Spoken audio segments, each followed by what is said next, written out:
Hi, Mystery Recap here. Today, I'm going to explain a mystery psychological thriller film called Before I Go to Sleep. Spoilers ahead. Watch out and take care. The film opens with an extreme close-up on the bloodshot eye of Christine Lucas, a 40-year-old woman who wakes up in a bedroom she does not recognize. She has no idea where she is, and does not recognize anything around her. She realizes with shock that there is a middle-aged man sleeping in the bed next to her. She goes to the bathroom and finds pictures taped to the wall of herself as a much older woman. She also sees a picture of the man in the bed next to her labeled, "Ben, your husband." None of it rings a bell. Confronting the man in the bedroom, he tells her that he is her husband, Ben. They have been married for decades. He tells her she was involved in a terrible car accident 10 years earlier, that left her with brain damage. Every evening when she goes to sleep, she forgets everything, waking up with a blank slate the next morning, with no memory of her life from her early 20s onwards. Ben has to go through the same routine every morning. He shows Christine photographs, while telling her the story of their romance and marriage. Ben then gets ready for work and leaves to go teach at a nearby school. While Christine looks around the house, a neurologist named Dr. Nash calls the house. He informs her that she has been in treatment with him for the past few years. He tells her to locate a video camera which is hidden inside her closet. Dr. Nash tells Christine not to inform Ben of the camera. He tells her to watch the videos and to call him back. Christine watches a video diary of herself, which she is unfamiliar with. She has recorded a video diary over the last 2 weeks, prompting an extended flashback to illustrate what she's learned so far.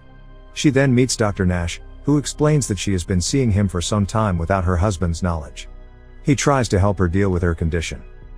Dr. Nash further reveals that her memory loss occurred 10 years ago, after she was attacked and left for dead near an airport hotel. However, she is very confused. Her husband, Ben, said that she had a car accident. She wonders why Ben lied to her about the cause of her amnesia. Dr. Nash suggests, perhaps it's just easier. Dr. Nash then takes her back to where she was found after the attack, hoping it would trigger her memory. She was found by the airport. The man who found her explains that it was a long time ago. She was found with blood all over her body. She was naked, apart from a plastic sheet from a nearby hotel. She questions, why would she be staying in a hotel, which Dr. Nash suggests she was having an affair. The medical examination indicated she had sexual intercourse just before the attack. Later that evening, she's back home and begins to record her new discovery. At night, when she sleeps, flash-cut memories emerge, the moment she got attacked by someone in a hotel. The next day, Dr. Nash shows her some pictures. Some were taken random, others from her file. One particular picture causes distinct neural excitation. The picture of a red-haired woman named Claire. At home, when she asks Ben about this, Ben tells her that Claire was her best friend who couldn't handle Christine's condition after the accident. She has moved abroad and ended contact with Christine. Ben then shows her pictures with Claire, saying he kept this hidden from her, to protect her. The next day, Christine gets flashes of memory and recalls that she had a son. She angrily confronts Ben over hiding their child. However, to her surprise, he says their son named Adam died of meningitis when he was 8. He has been keeping all these secrets away from her, to protect her from reliving the pain of that experience. Afterward, while crying, she continues to record this painful discoveries. While sleeping, Christine continues to struggle with her memories of baby Adam, which culminate in a wickedly weird dream, a dream where Adam leaves her a drawing of a man with a scar on his face. The picture is labeled Mike. The next morning, she tells Dr. Nash that she thinks Mike was the name of the man she had an affair with. He was her attacker. Nash hugs her to comfort her. He almost kisses her. However, his jacket opens to reveal his hospital ID and his full name. Mike Nash. She sees a vision where Nash attacks her in a hotel. Christine immediately pulls back and runs from him. But he catches her and administers a sedative, leaving her at home. Later that day, her phone rings. It's Dr. Nash. He tells her that he administered a mild sedative to calm her down. He explains to her that she experienced what they call confabulation, her imagination filling in the gaps in her memory, turning him into the man who did this to her. The next day, Christine again meets Dr. Nash. He doesn't feel he can treat her anymore, because he has feelings for her, and it's completely unprofessional. Before they part, Dr. Nash tells her a shocking revelation. In 2007, Ben had placed her in an assisted care facility, and later in 2009, he divorced her, leaving her in the care facility. Furthermore, her best friend, Claire, had been trying to contact her at the care facility. Nash then gives Claire's phone number to her. After hearing that revelation, Christine angrily confronts her husband, asking the reason he divorced her 4 years ago. She demands to know the truth. There, he reveals that when they lost their son, he got depressed, so he divorced her, leaving her in the care facility. However, he soon changed his mind and came back to her. He promises that he will never leave her again. Knowing this truth, Christine understands his situation, and she hugs him. Later that day, Christine contacted her best friend, Claire. As she hears Claire's voice, she begins to get glimpses of her past memories with Claire. They agree to meet at a local park. In their meeting, Claire reveals why their relationship drifted apart. Christine's husband, Ben, and Claire had a one-time sexual encounter, due to their shared grief at Christine's memory loss.